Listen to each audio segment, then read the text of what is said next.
So we have this grid, which shows us our snapping options. We can press the left bracket to make the grid smaller and have a smaller snapping distance.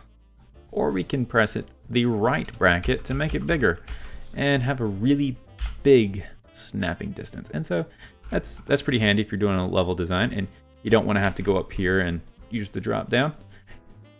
Now, this also applies for angle snapping. So if you hold down Shift and press the bracket, you can watch the value up here going up and down based off clicks.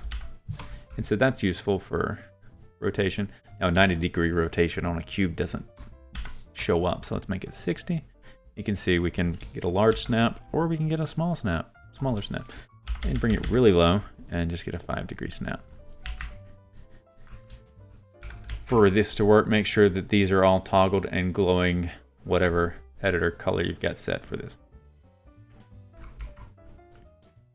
Holding Alt and pressing the left bracket will make it smaller and right will make it bigger. And so this can be useful for certain situations where you need to get a hold of the handles. Now, if you grab an actor and you press End, it will drop the actor based on collision and snap it right to the surface below without intersecting, which is super duper nice.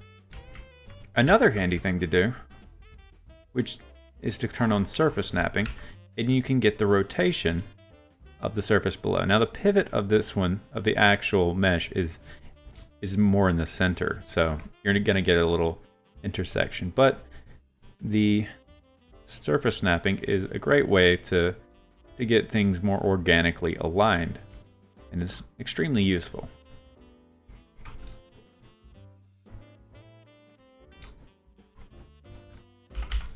Use this in conjunction with your grid size and you can really get your level built a lot faster. Another feature that's a little bit finicky sometimes, so I don't know if I fully recommend this one, is you can move actors around with Alt and the arrow keys, and you can move on the grid.